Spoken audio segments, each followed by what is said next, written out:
Selamat datang di dunia pergibahan.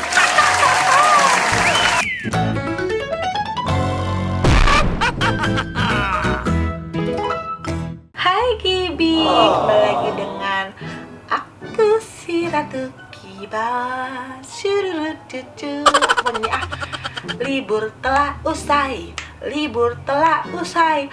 Kasihan, kasihan, kasihan.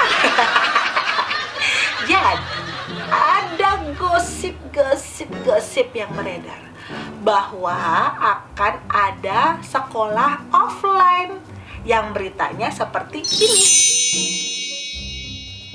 Betul, jadi kita akan ada sekolah tatap muka alias offline, tapi itu kuotanya terbatas dan cuman 2 jam. 2 jam dan dalam seminggu itu cuman 2 kali ya kalau nggak salah, coba kita lihat. Iya benar, 2 hari dalam seminggu. 2 hari dalam seminggu. Itu kayak lagunya siapa ya? Afgan ya. Nah itu cuma 2 jam juga. Kayak bimbel ya say. Jadi katanya karena masih pandemik ini masih belum teratasi dengan baik, dan melihat banyaknya anak-anak yang mungkin sudah merindukan sekolah tatap muka, makanya dibikinlah peraturan pemerintah yang dari Pak Jokowi bahwa sekolah tatap muka akan dilakukan seminggu 2 kali dan dalam waktu 2 jam.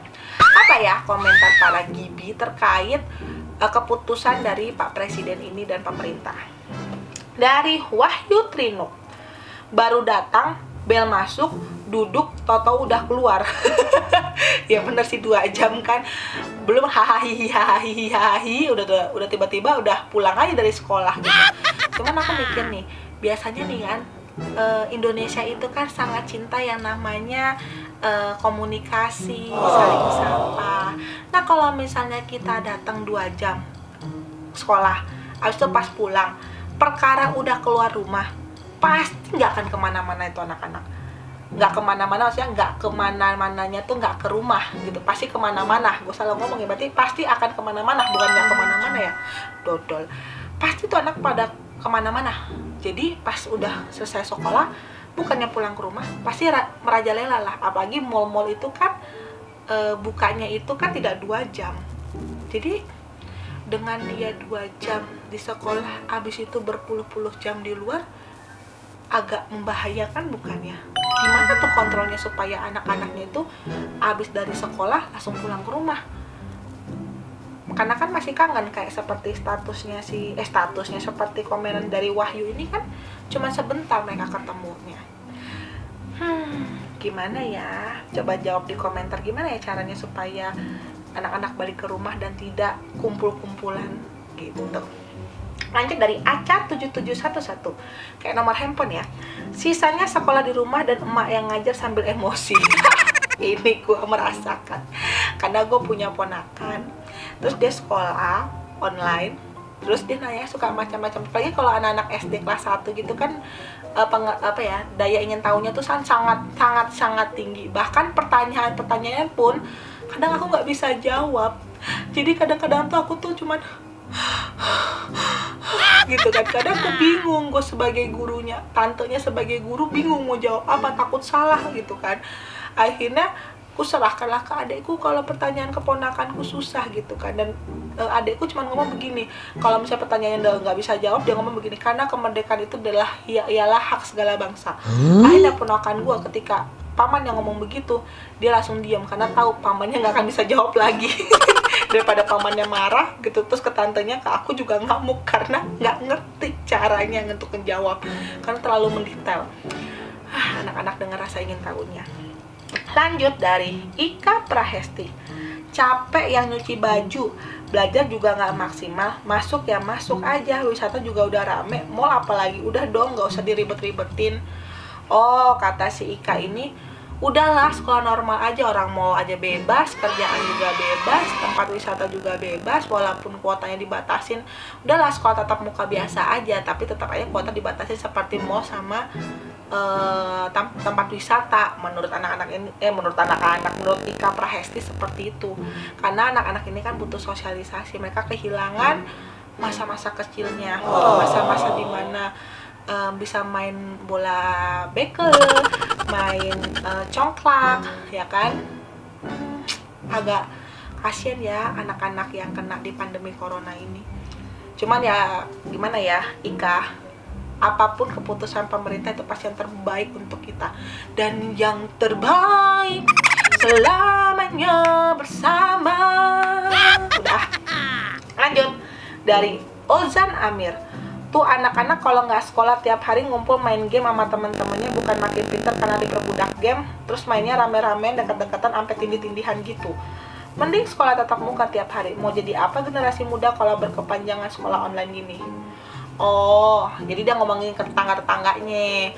Anak-anak tetangganya karena sekolahnya nggak tatap muka, jadi pada main tindih-tindihan. Mana tindih-tindihan? Nah, main tindih-tindihan. Tuh anak-anak ngapain main tindih-tindihan? Kan gue jadi berpikir yang lain. Tindih-tindihan. Oh. Ya, apa ya? Ya bingung lah, tapi kita tahu pemerintah pasti selalu kasih yang terbaik. Jadi ya sudahlah, kita lihat aja lah hasilnya. Mungkin mereka cuman percobaan dulu, kalau 2 jam aman ya lanjut, nanti sekolahnya agak lebih lama lagi.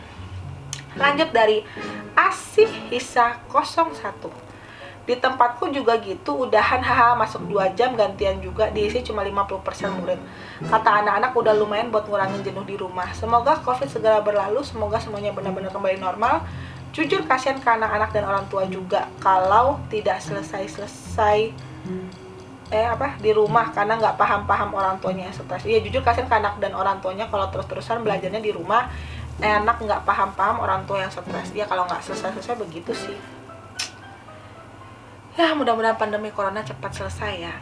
Oke, komentar lagi dari Sophie Fit 31.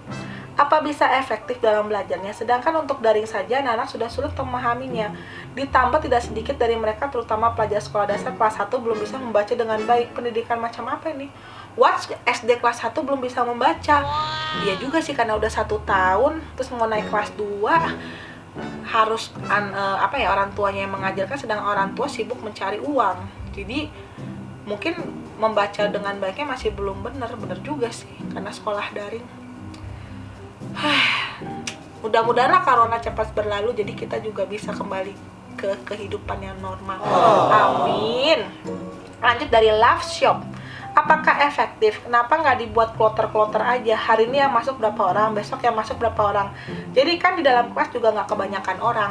Ini kayak sistemnya di gereja kali ya. Kalau di gereja itu kan per kloter-kloter gitu kan. Jadi kalau yang hari ini kalau misalnya kloter kan kayak hari gitu kan.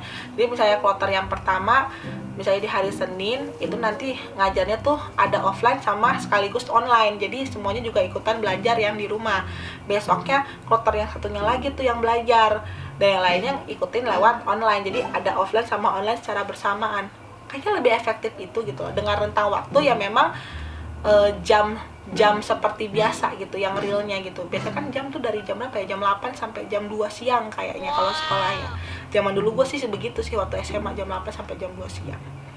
Mudah-mudahan lah segala saran-saran dari teman-teman Gibi dan dari segala netizen apapun lah gitu sampai ke pemerintah. Jadi pemerintah mungkin bisa mencari yang terbaik untuk sekolah tatap muka ini. Oke, sekian topik kita. Jangan lupa like, komen, share, serta subscribe dan sebarkan ke semuanya terkait Ratu Gibah ini. Kami butuh support kalian. Bye-bye Gibi.